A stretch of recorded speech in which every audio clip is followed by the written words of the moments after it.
So here we are. We are in this the third week of Advent. We've gone. The first week was hope. We learned about those Hebrew and Greek words for hope. And then last week we learned about peace and Hebrew and Greek words for peace. This week we're going to learn about for joy and how that works. And the Greek word, we're mainly going to focus on the Greek word, which is chara. C-H-A-R-A. Okay? That is where you get the same word. Caring here. Caring is a very important word. It involves joy and merit. So when you talk about someone's character, that person's got poor character. Well, no, then they don't have character. They've got something else. So demeanor, maybe poor demeanor, but not poor character. Character is a positive act. Anyway, we're going to start off with a little showing of the words here. I want to share on screen. Get going. Where it is. There it is. Is that it? Okay,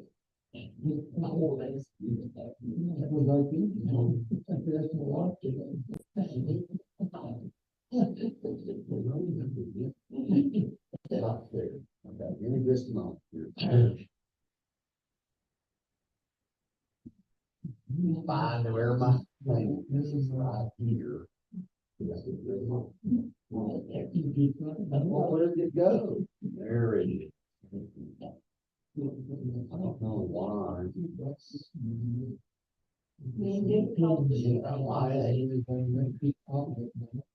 Let me do this. Out of this and bring it. What you can do. Maybe that's. Oh. Picture this is full screen. Okay. Now I can. No, not that. I can do this. I hate technology. Yeah, there we go. See how that works now? But now, those who watch it on video, online, can see it. Otherwise, they feel the same. Oh, that would be terrible. Oh, yes. Especially center I'm front center of the screen. Okay, so yeah, this word chara, joy. So how does joy arrive in the world? So there are several words for this. You'll see they're highlighted. Simcha is the Hebrew word for mirth, gladness. Especially when it's in a festive situation. And it actually is the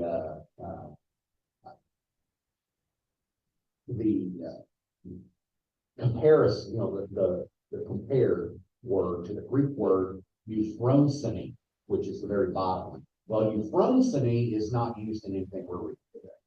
Just want to make that clear. So, then we've got sason, Hebrew word for welcome cheerfulness. That would be the equivalent of the Greek word chara or chara. Right? Welcome, cheerfulness. And then we've got this Hebrew word excitement, which could best be compared to agaliasis, to jump for joy. We'll see 5 of those words today. But before we get going any further, let's go ahead and watch our video. Being in a good mood is really great, and most languages have lots of words to describe the experience, like happy, cheerful, joyful, and so on. The same goes for the languages of the Bible. In ancient biblical Hebrew, there's a variety of words, like simcha, sason, or gil. In the Greek New Testament, there's chara, euphrosyne, or agaliasis. Each word has its own unique nuance, but they all basically refer to the feeling of joy and happiness. Now, what makes these biblical joy words interesting is noticing the kinds of things that bring happiness, and also seeing how joy is a key theme that runs through the whole story of the Bible. Let's start with sources of joy. On page 1 of the Bible, God says that this world is very good. And so naturally, people find joy in beautiful and good things of life, like growing flocks or an abundant harvest on the hills. The poet of Psalm 104 says, "A good bottle of wine is God's gift to bring joy to people's hearts." People find joy at a wedding or in their children. There's even a Hebrew proverb that compares the joy that perfume brings to your nose with the joy a good friend brings to your heart.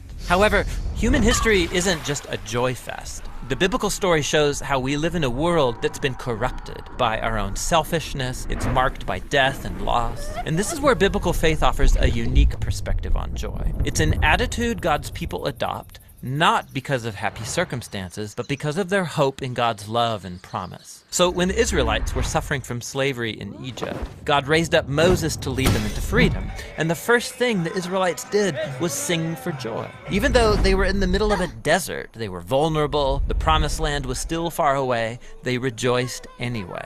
Later biblical poets looked back on this story and they remembered how the Lord caused his people to leave with joy, his chosen ones with shouts of joy. This joy in the wilderness, this was a defining moment, a way of saying that the joy of God's people is not determined by their struggles, but by their future destiny. This theme appears later in Israel's story, when Israel suffered under the oppression of foreign empires. The prophet Isaiah looked for a day when God would raise up a new deliverer like Moses. That's when those redeemed by the Lord will return to Zion with glad shouts, with eternal joy crowning their heads. Happiness and joy will overtake them. And while the Israelites waited, they chose joy to anticipate their future redemption. This is why it's significant that when Jesus of Nazareth was born, it was announced as good news that brings great joy. We're told that Jesus himself rejoiced and gave thanks to God his Father when he began to announce the kingdom of God.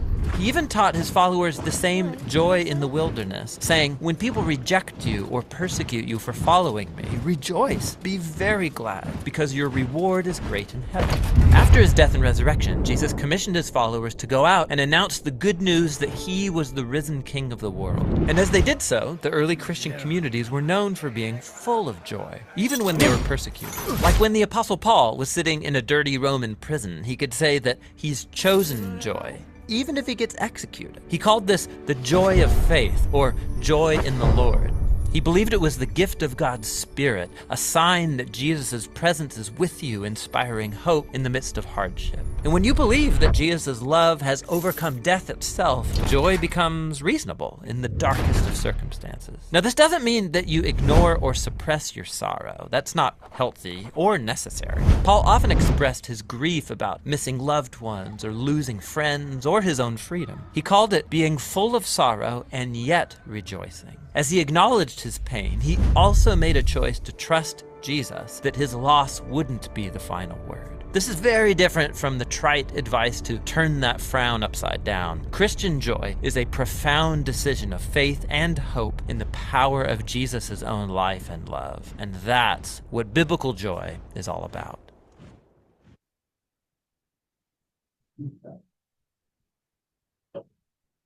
So, you all want to flip to Isaiah chapter 49. We're going to see 3 different words.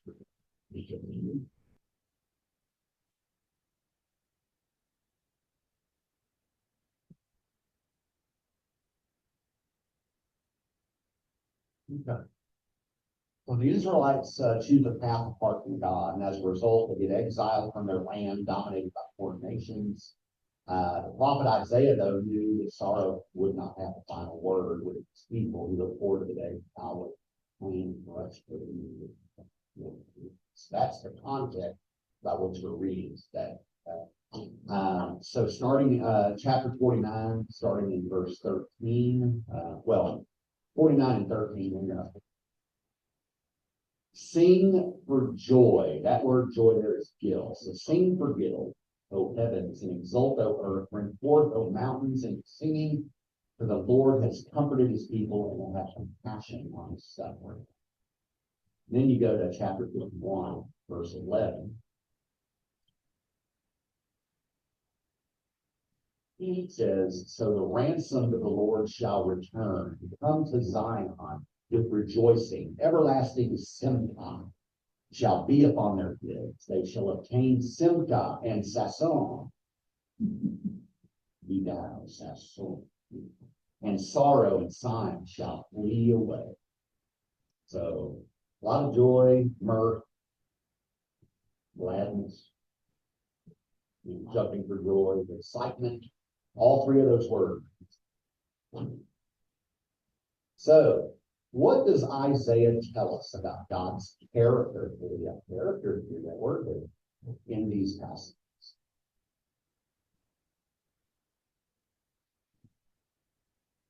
And he shows mercy of men. Mm-hmm. He's compassionate and almost like a kid and see the parent that will forget about all the bad deeds and lift them up. And I'm wondering offhand, here I go. I'm wondering offhand if they're confusing the fact that they're going to, before they get the endless joy and that they're going to die. You go to heaven. No, they're not getting that out. Oh, no. No. So they expect this already. Yeah. Well, Isaiah 49 and 51 are written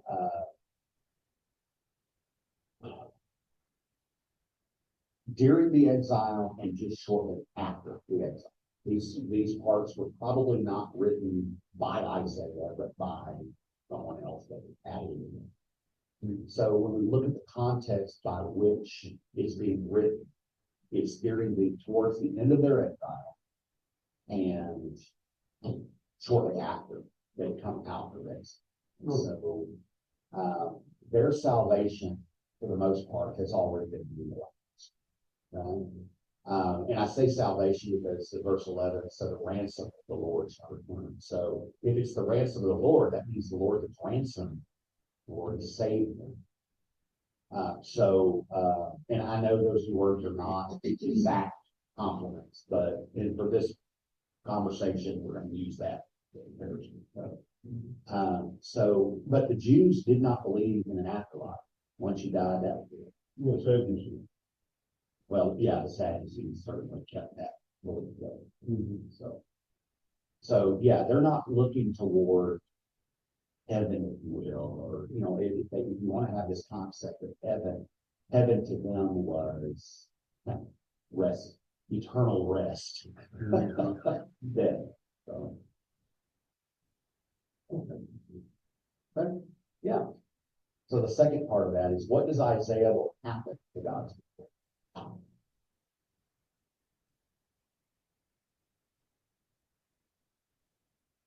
He will be happy.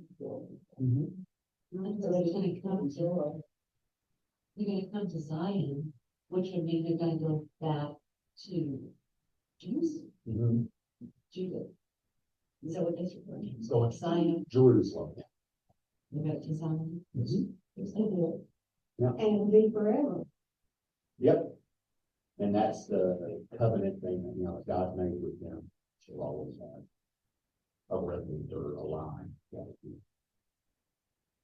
course, in our, in history, we know that didn't quite work out the way the Jews interpreted it.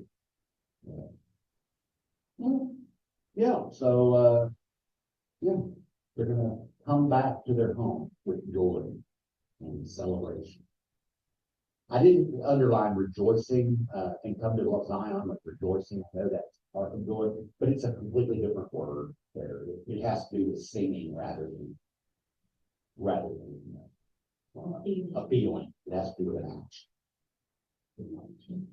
Yeah. So, okay. So if you want to flip over to Luke 2, the prophet Isaiah looked forward to the coming of Israel's Redeemer. His prophecies were fulfilled with your life, Jesus. So in Luke 2, Luke chapter 2, verse 9 to 11. Luke comes after Mark and before John. Making sure everybody has A bottle of thin cream on Sunday mornings to lead a church.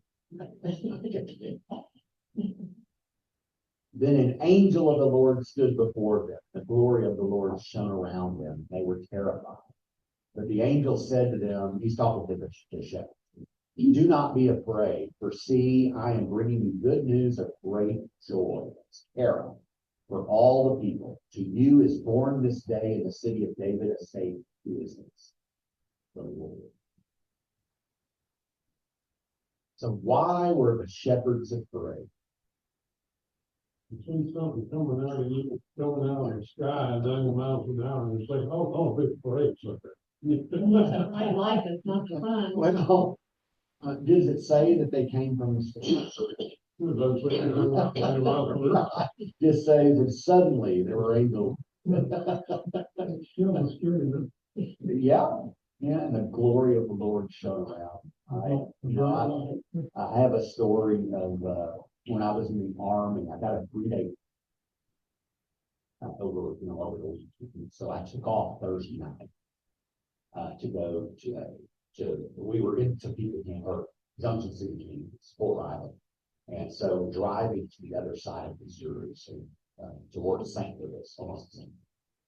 So we're leaving really late at night because I had to report at like 5 or 6 or something like that to charter the quarters before I could let them know, hey, I'm leaving those. And so we didn't get out of there until kind of late. But anyway, we're driving, we're in the middle of Missouri. It's midnight, 1 o'clock in the morning. There's hardly anybody on the road. And I noticed this red glow in the sky off to my left, which would have been the north. And it was so bright, so it freaked me out. I'm seriously, guys. I'm thinking that this is it. The aliens are finally attacking. And I mean, I was so freaked. Karen had kind of fallen asleep, which was rare for her sleeping part. And I said, Karen, something. Here, my heart was pounding. I was really scared. Well, after maybe 15 minutes or so, it dissipated and disappeared. Well, we get to her friend Doug and Ed's home, just outside of St. Louis there. And of course, they've been waiting up for us. It's 1:32 in the morning. And we're telling them, of course, I'm pale, so anyway, they said, yeah, the news reported that the aurora was seen. So that was my first experience with the aurora borealis. Every picture you see is greenish blue and things like that, but it can appear in red. Apparently, that's what I saw. But yeah, so I can understand how the shepherds probably felt the glory of the Lord coming, just suddenly appearing.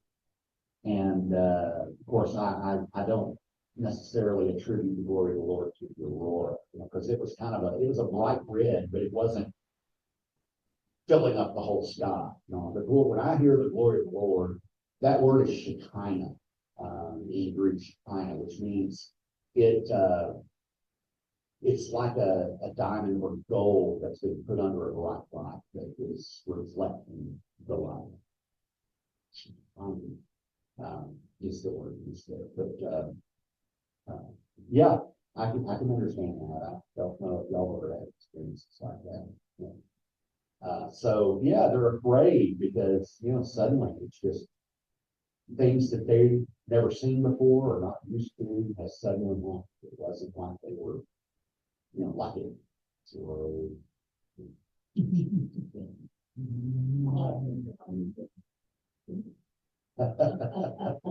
yes, New Jersey. Well, they're appearing in Texas too. People just nothing else better to do. We'll talk about that. What reasons did the angels give for them to rejoice instead? Savior being born. Hmm? Yeah. Now, when they think of Savior, are they being saved? Well, we have to look at that word Messiah. In this case, we use the word Messiah as well. And the Messiah is actually a human warrior who is going to save them from their oppressors. So that is their correct in this particular time. So that's what the shepherds are hearing. oh, a warrior king has been raised, and they're gonna be from the line of David too, you know, that's their mentality, they know the promises. Um, oh, Yeah, something like that. kinda, certainly. And to be suddenly told, you know, it's just not, they're having to take this all in.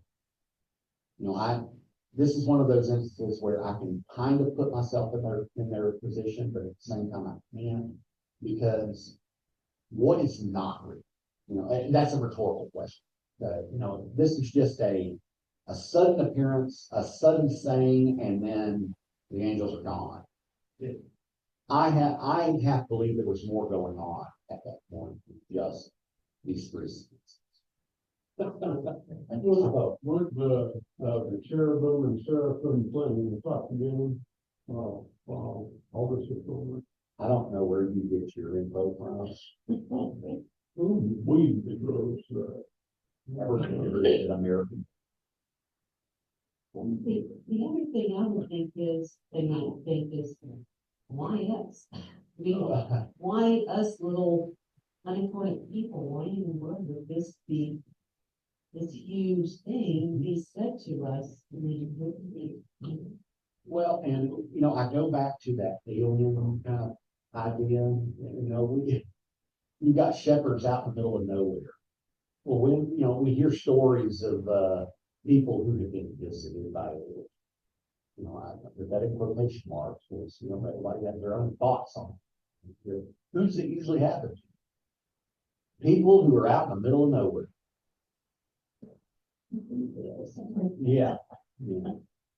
People who we often think of as being limited minded, maybe I can put it that way. No, I don't want to say mentally challenged, but limited in their thought. Simple. Simple people. But you know, everything about the love of Christ is, none of it was normal, if you really think about it. I mean, so why should there just be somebody in your face and be an angel and nothing like it? Because nothing about it was normal, everything about it was illegal.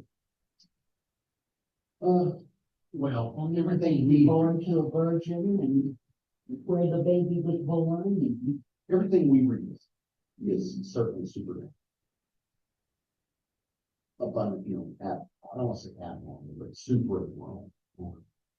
But when you read non-biblical texts, these kinds of things were happening all the time. So, well, there were other people that were born for whom to do this. They're miraculous for you know, to a virgin. You know, there were other people that these things were supposedly happening. Granted, they're not in our Bible, obviously. But one particular text, and y'all probably heard little excerpts of it, probably not the whole story, but when Jesus is going to be crucified, he's standing before Pilate. Pilate saying, which one of these two do you want to release to you? Well, one of them's named Barabbas. And we all know the full story of that outside of the Bible says that this guy was named Yeshua Barabbas, which is Jesus Barabbas. Right? So you've got two guys named Jesus. What does Barabbas mean? Bar means son of, and Abba means what? God or Father. So you've got two guys in front of Pilate, both claiming to be son of the Father.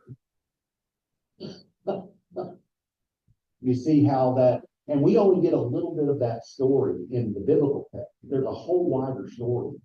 That's just one example. So I agree with you. Everything about this super normal or supernatural. At least in our faith. It has to be, otherwise. It looks like Barabbas, who's already a prisoner.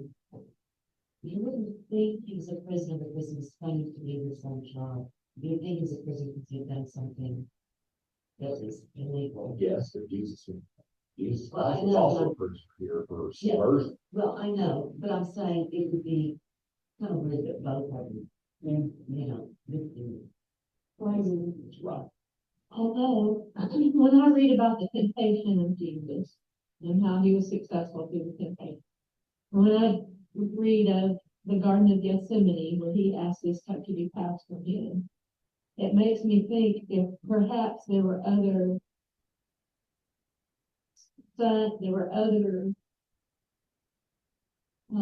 instances of a Christ to be that failed the test. And Jesus Christ, as we know Jesus Christ, passed all the tests and accepted the faith. I would say I would, just from a faith standpoint, it's kind of a dangerous Yeah, it position is. to take. Because if that's the case, then God has failed somewhere in certain. Well, he created, the devil, Satan. That could be called a failure. Yeah, but Well, I don't know. I have to suspend my faith. yeah, I yeah. don't know if you think along this line, but, prophecy, just about every step, give or take, has been prophesied one way or another, from birth to death. And things, it's like, reading a book of, how to do the song. You have to accomplish the prophecy in order to get to point B. I will say that is a very, very Christian thing. But who read the prophets? Originally, The prophet, the Jews heard the prophets. Keep in mind that when they're hearing these things, they're thinking they're going to happen in a human, in a natural setting. Their Messiah is not divine. Their Messiah is going to be human. Okay. So, yeah, it's not wrong to think that way because that's how Christians think. But we also have to consider the context by which it is made. So for a prophecy, the way I project it to y'all, which is the way I think it obvious, is that prophecy has at least a minimum of two elements. It has a short-term element and it has a long-term. Short-term for the Jews, long-term for the Christians, if you want to simplify. There's other caveats you can make. So for the Jews, for example, in Isaiah chapter 8, it talks about a son being born. And his name, I'm not going to pronounce this here, it's Mayor Shalahashbaz. Yeah. But if you don't include those verses that have Mayor Shalahashbaz's name, I'm not saying Shadrach. So, if you don't include those, and you just include the ones that talk about son being born, that can easily be prophetic, referring to the coming Christ in Christian understanding. Easily. We don't pray for the story. We do, yes. That's why I said it's perfectly acceptable as a Christian to think that way. I just need. Killing Jesus, Jacob Riley. no, And it's so interesting because it presents the birth and the ministry and crucifixion from a historical Mhm. point of view and from the political point of view and the Jewish customs. It's really. And I would say, I've read it too. I would say Bill O'Reilly's still Jesus' conservative side of the argument. Oh, yeah. If you read, if you read the book, I think it's called The Historical Jesus. Yeah. By Bart Perry. He's the liberal side of that argument. And how do you resolve differences? Yeah. Interesting opinion, historical. I have a feeling the choir people will be screaming at me here in a moment. We just got a little bit of trouble. So for those who are not in the choir, if you want to flip to Matthew 5, and then to Acts 13. But joy can persist in the harshest circumstances because it depends on God and His promises. So Matthew chapter 5, verse 11 and 12.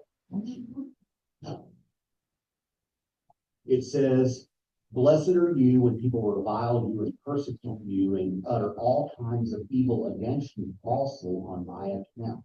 Rejoice," that's give joy, that is kara, "and be glad," which is, what was the word? Agaliasis, jump for joy. Okay? "For your reward is great in heaven, for in the same way they persecuted the prophets who were before you." So be glad, or being married and jump for joy is what it is, or celebrate. And then in Acts chapter 13, verses 50 to 52, it says, "But the Jews incited the devout women of high standing, the leading men of the city, and stirred up persecution against Paul and Barnabas, and drove them from their region. So they shook the dust off their feet in protest against them, and went to Iconium. And the disciples were filled with terror and with the Holy Spirit." Charisma. Karen. No, that's a different word. Well, okay. What about Kiara? Well, Kiara and Karen are probably related. I think they come from the French, but yeah, they're not related to Leon. And then in Hebrews chapter 12, it says, "Therefore, since we are surrounded by so great a cloud of witnesses, let us also lay aside every weight and the sin that clings so closely, and let us run with perseverance the race that is set before us, and looking to Jesus, the pioneer and perfecter of the faith, who for the sake of the joy that was set before him endured the cross, disregarding its shame, and has taken his seat at the right hand of the throne of God. Consider him who endured such hostility against himself for sinners, so that you may not grow weary in your soul, who for the sake of the terror that was set before him." Beautiful street. Yeah, when you think of it in words that have meaning to us, it says joy here, but the word terror, like I said, we get our words. There is not terror. It provides a whole new meaning to that phrase. So what specific truths about God can sustain joy, even through painful or dire?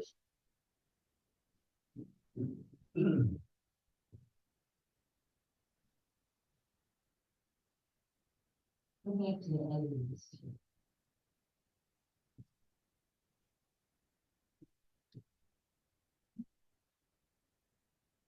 Well, it talks about the reward is great in heaven.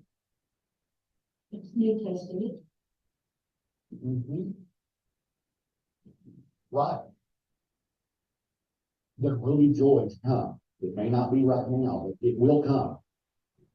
I promise you.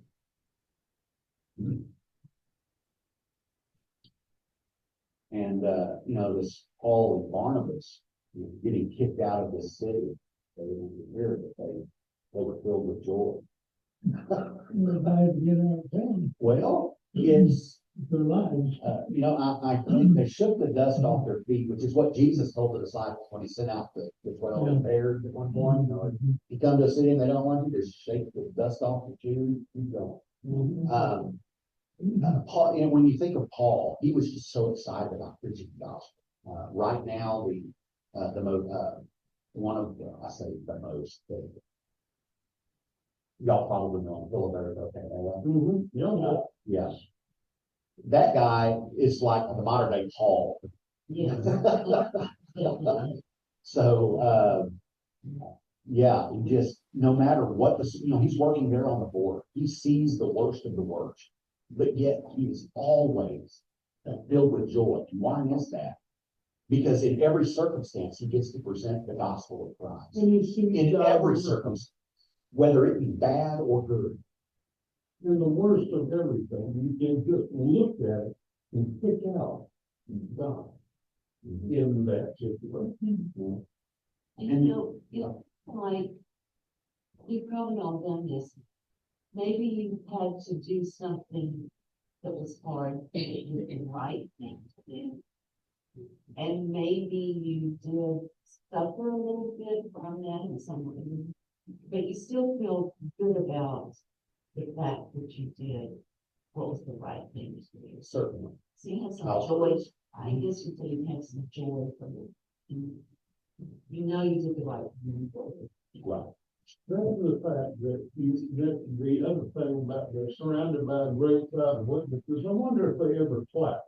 They probably don't have time because they're constantly laying down their crowns, looking back up and laying them down with it.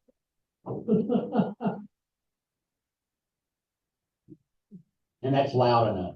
Think of Paul as a Pharisee and how he was adamant against the Christian gospel, Mhm. but he got it.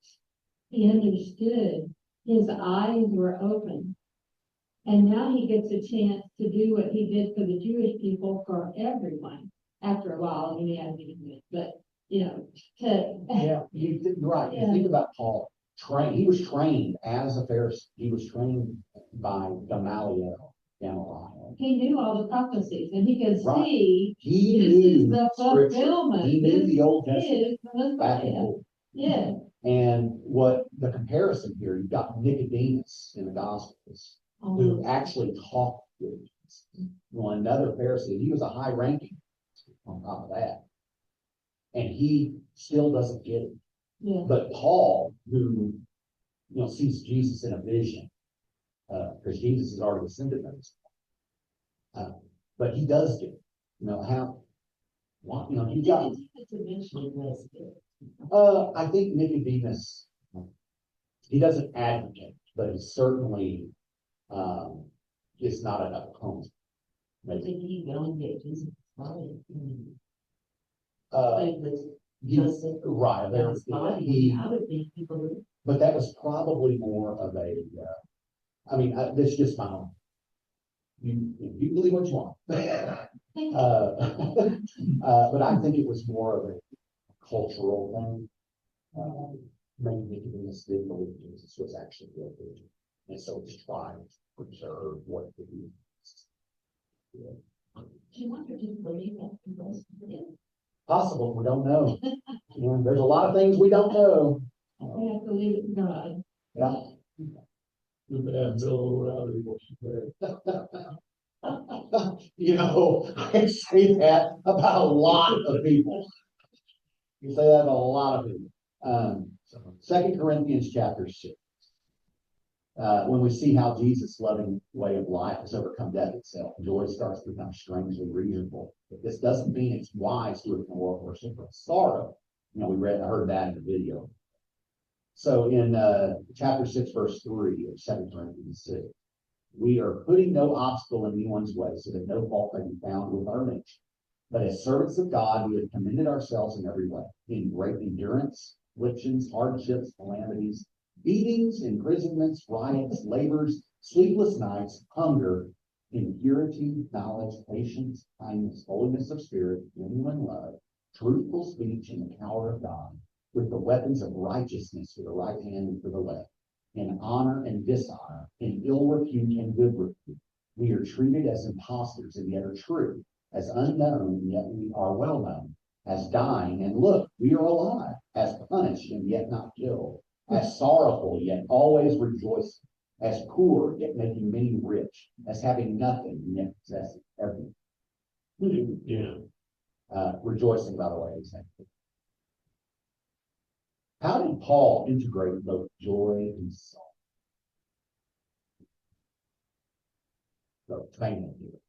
I think he sees sorrow as a thing we must learn in order to die well.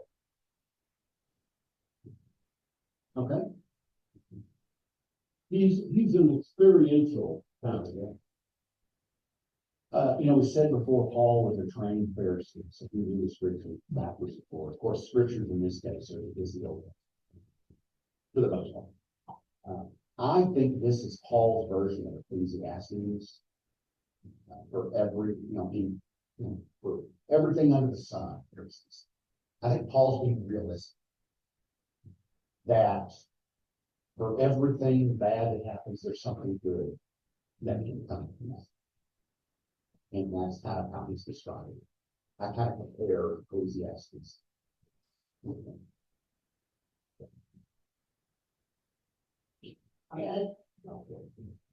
Would you qualify that good principle only because of God's hand, or God's action?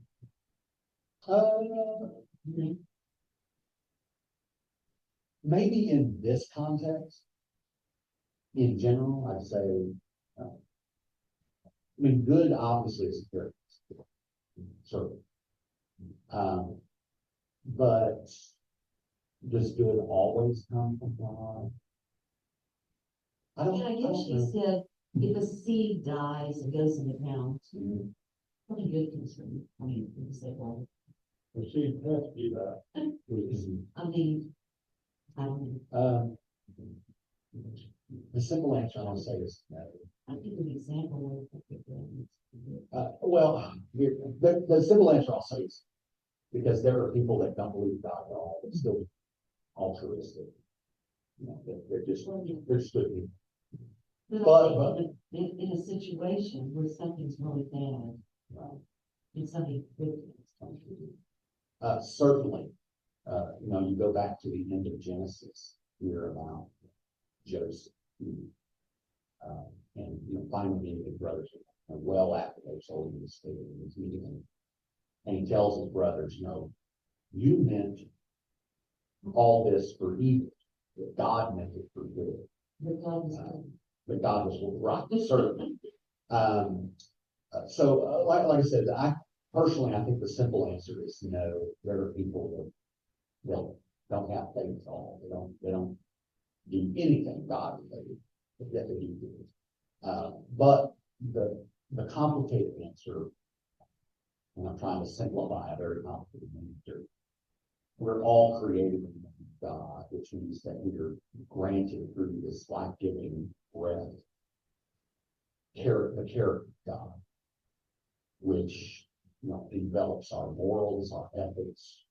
And so in that regard, the complicated answer is yes, it does come from God by the nature of our own.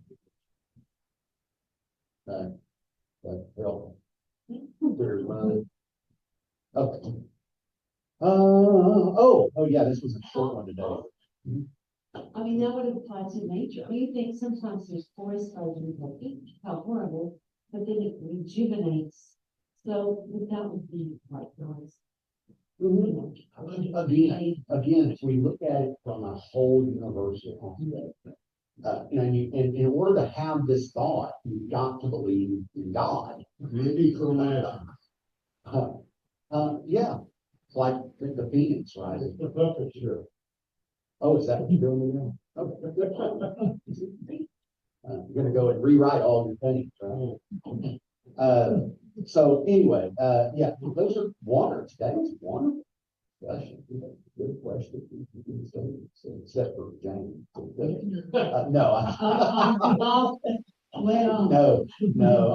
It's okay to question. I believe God wants us to question